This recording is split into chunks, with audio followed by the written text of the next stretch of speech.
I was drawn to Africa by the wildlife and stayed because of the people. And now I work to protect the African rhino from extinction by empowering and uplifting the communities surrounding wildlife reserves. As I speak with you here today, fewer than 25,000 of these amazing animals are left in Africa.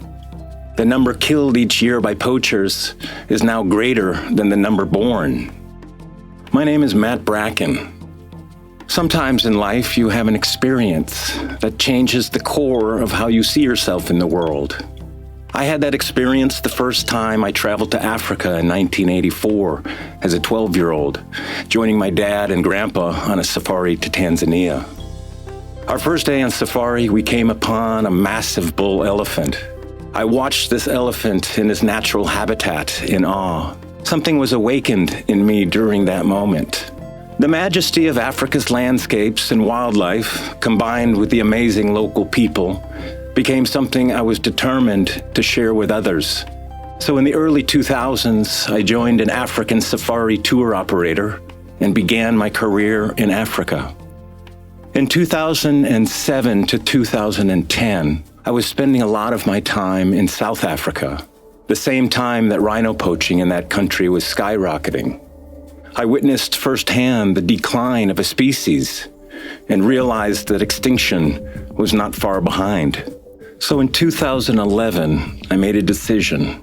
After 10 years of helping people see Africa, I realized there soon would be no animals left to see.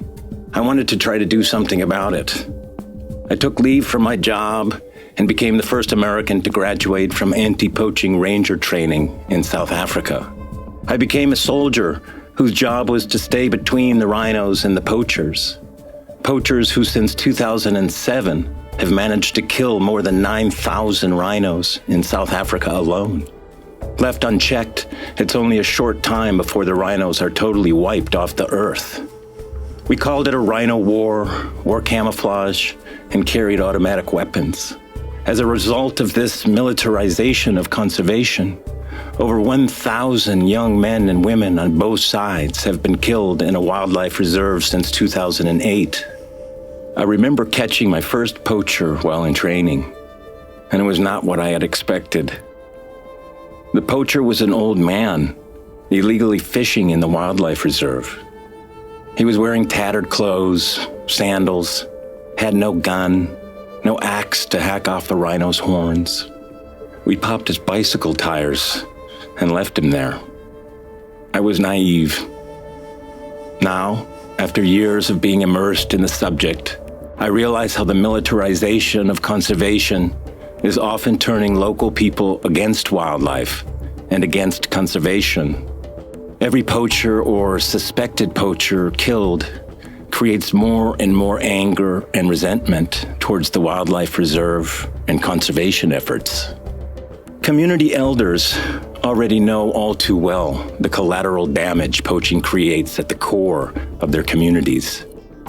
The rhino horn dollars bring a bad element and corruption into otherwise peaceful villages. They also know that the continued poaching of the remaining and fragile rhino population is quickly leading to their extinction.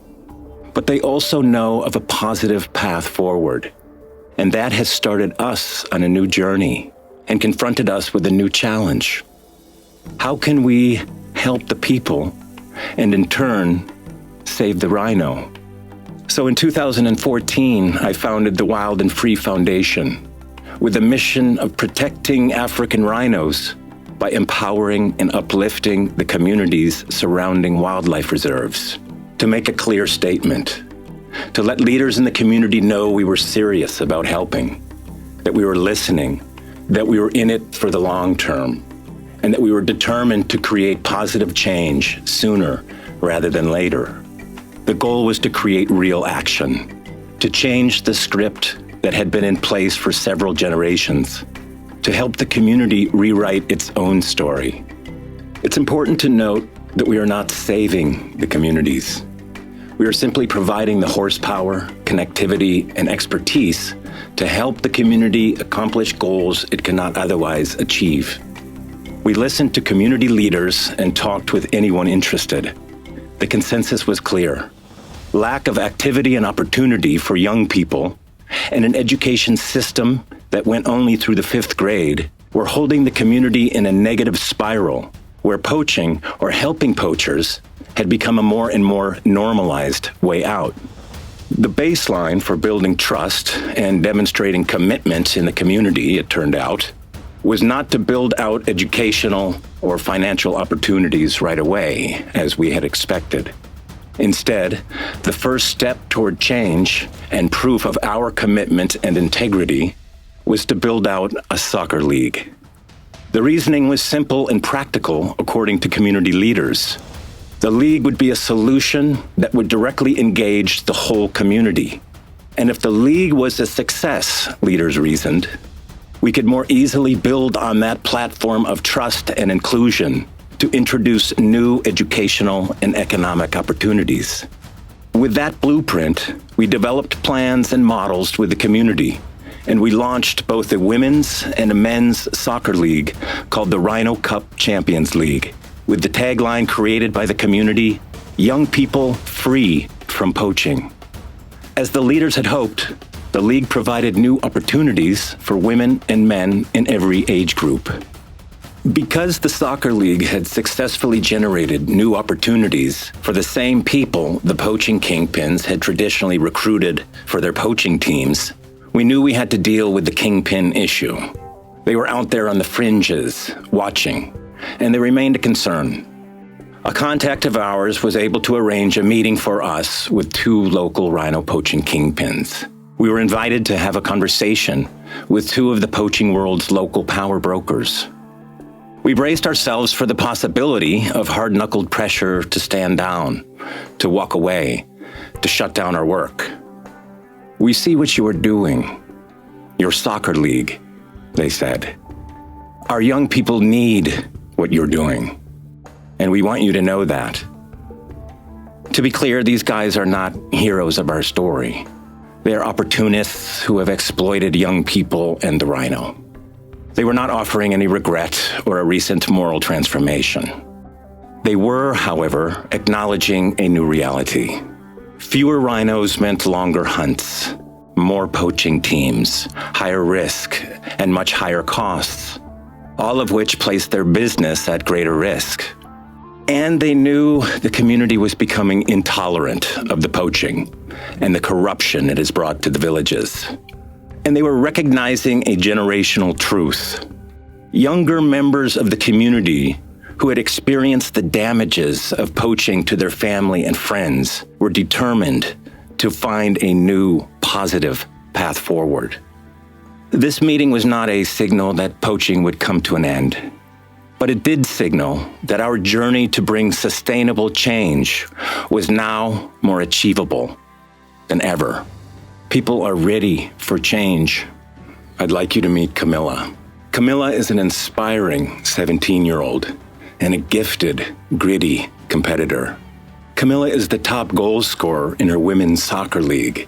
The league is a remarkable collaboration in Camilla's community to develop, launch, and sustain new opportunities for Camilla, her peers, and her community, who serve the league as paid referees, team transporters, groundskeepers, committee members, social media managers, snack vendors, players, coaches, and spectators in a very special and emerging part of the world.